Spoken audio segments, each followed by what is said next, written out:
एक बार भारत के नौजवानों पे एक अध्ययन किया गया जिसमें 14 साल के बच्चों पे अध्ययन शुरू हुआ और देखा गया कि वह अपने जीवन में 65 साल की उम्र तक जाते जाते क्या उनकी स्थिति होती है। उसमें से पाया गया कि 65 साल की उम्र तक जाते जाते 54% भारतीयों की मृत्यु हो जाती है और उसमें से 22% लोग ऐसे रहे हैं कि जो अब भी जिंदा थे लेकिन पूरी तरह से अपने रिश्तेदारों पे, बेटे बेटी पे, भाई बहन पे डिपेंड थे। उनको खाने पीने या उनके पास कोई ऐसा आमदनी का जरिया नहीं था कि जिससे वह अपना खुद का खाने पीने का इंतजाम कर सकें, रहने सोने का, इलाज का इंतजाम कर सकें। ऐसा कुछ नहीं वो बना पाए थे।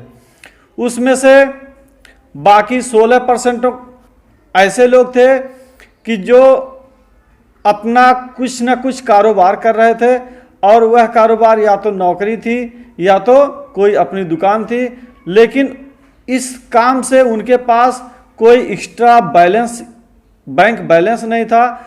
मतलब जब तक काम करते तब तक उनका काम चलता, खाना पीना पैसा मिलता, काम बंद पैसा बंद, और वह कर्ज लेकर के काम चलाते थे। उनके पास कोई सेविंग नहीं होती थी।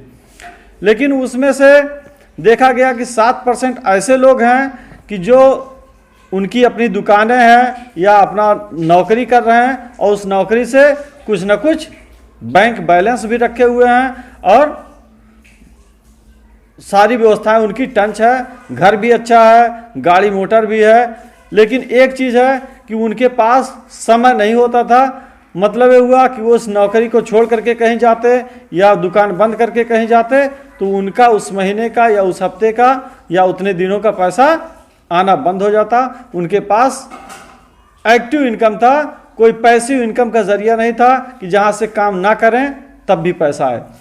लेकिन उस अध्ययन में पाया गया कि 1% ऐसे लोग हैं जो अपना बेहतरीन बिजनेस जमा लिए हैं या इन्वेस्टर हैं, अच्छा खासा पैसा इन्वेस्ट कर दिए हैं और उस इन्वेस्ट से पैसा बराबर आता रहता है। और कुछ परसेंट उसमें से कुछ लोग ऐसे थे जो नेटवर्क मार्केटिंग का काम कर रहे थे। नेटवर्क मार्केटिंग काम करने के बाद भी अब उनका पैसिव इनकम शुरू हो गया है और अब वह काम नहीं भी करते हैं। एक महीना कहीं घूमने चले जाएं तब भी उस महीने में उनको लगभग बराबर पैसा आता रहता है जितना कि पिछले महीने में आया था।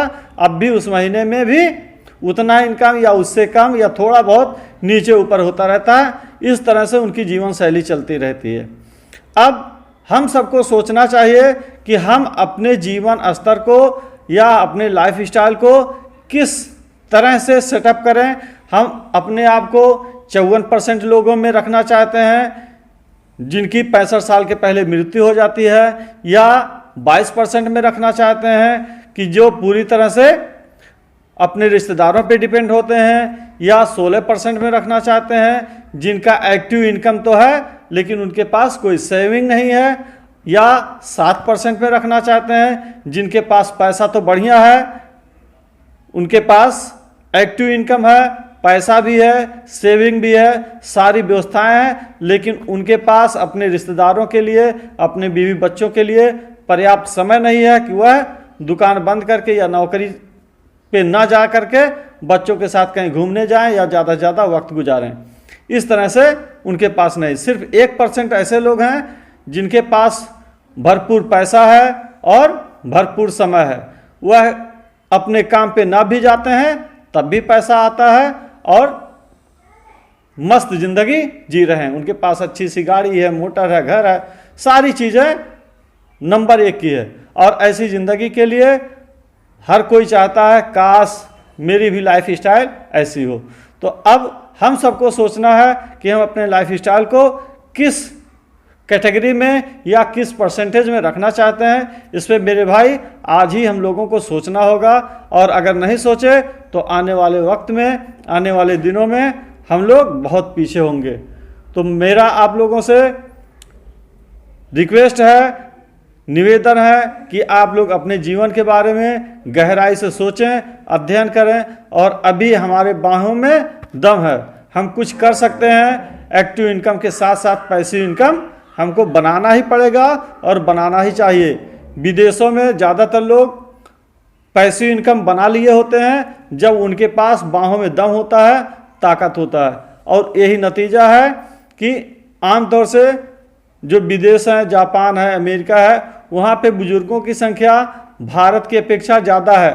मतलब वहाँ के जो बुजुर्ग हैं भारत की अपेक्षा ज़्यादा दिनों तक जिंदा रहते हैं, सिर्फ इसलिए कि वो अपने बुढ़ौती के लिए, अपने फ्यूचर के लिए सोर्स ऑफ इनकम बढ़िया बना लेते हैं और उस पैसे से अपना सारा व्यवस्था टंच रखते हैं। और ये हम लोगों को भी करना चाहिए और करना होगा। तो अब भी वक्त है, हम लोग सोचें और अपने फ्यूचर को सिक्योर करने की हर मुमकिन कोशिश करें। धन्यवाद।